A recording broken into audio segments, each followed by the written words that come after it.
Hola, ¿cómo están? En este video vamos a tratar de dar un cierre un poco a las características de la unidad 4 y pensar algunos elementos para comenzar a articular el recorrido de la materia. Así que bueno, en primer lugar, lo que me parecía importante poder destacar es que en el recorrido de la unidad 4 tratamos de pensar cómo todos los conflictos sociales que se fueron organizando en torno a la República finalmente eclosionan en un nuevo modelo político, y con lo cual, como ya lo hemos señalado, tal vez no es correcto hablar de la estructura de un imperio, sino por lo contrario,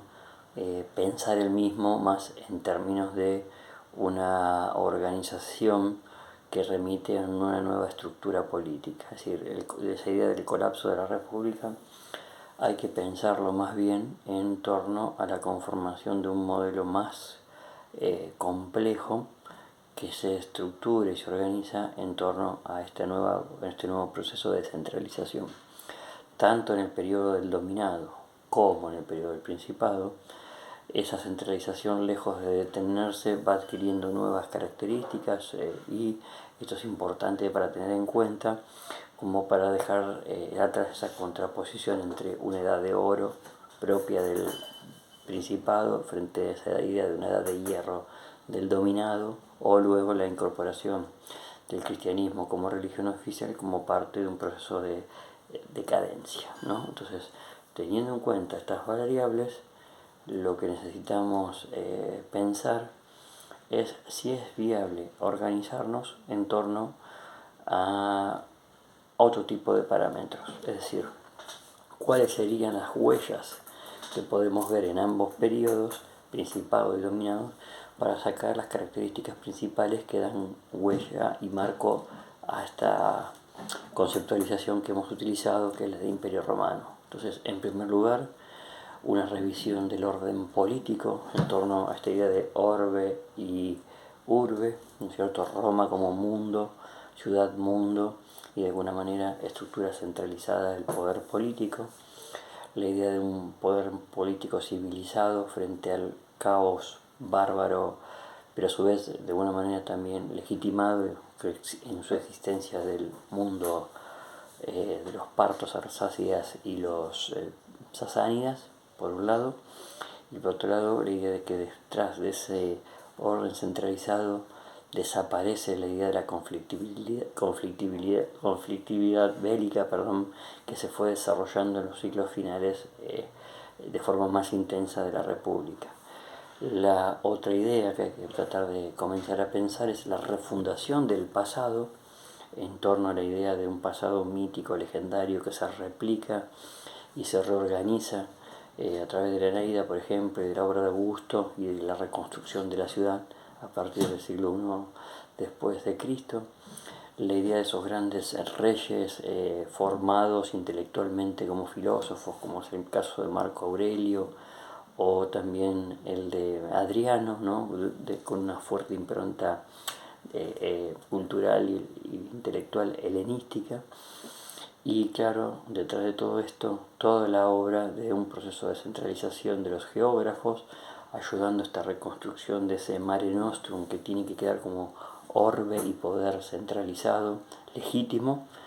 y desde el punto de vista también de lo que luego va a ser el dominado,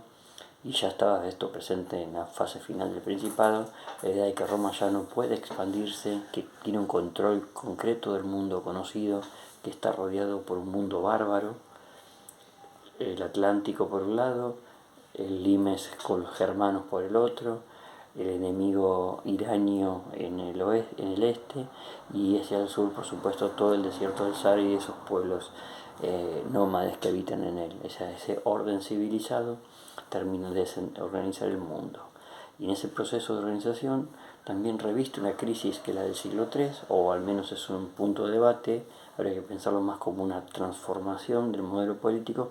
que busca una nueva etapa de centralización, dividiendo entre la región occidental, menos urbanizada, la región oriental, y el corolario de ese proceso es la reubicación de Constantinopla como Nueva Roma y la incorporación también del cristianismo como religión oficial para organizar esta estructura política. Entonces, de alguna manera,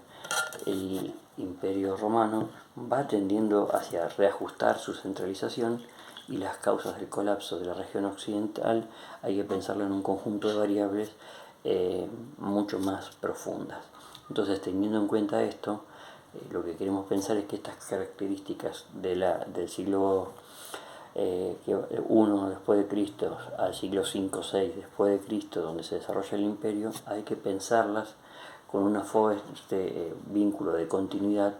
en relación a las características que dieron el origen de Roma y el desarrollo de la República. Es decir, las unidades 3 y 4 necesitan un punto de articulación a través de las tradiciones, la institucionalidad, la transformación de la religión, el rol que ocupan las mujeres en el espacio público, tanto en la etapa final de la República como luego en el periodo del Imperio, principalmente en la época del Principado. Y es una necesidad poder articular claramente esto. Una vez que podamos buscar ejes transversales para la articulación de Roma, creo que el otro punto es no solo buscar una articulación con el mundo helénico, sino tal vez buscar también los puntos de contraposición, similitudes y diferencias.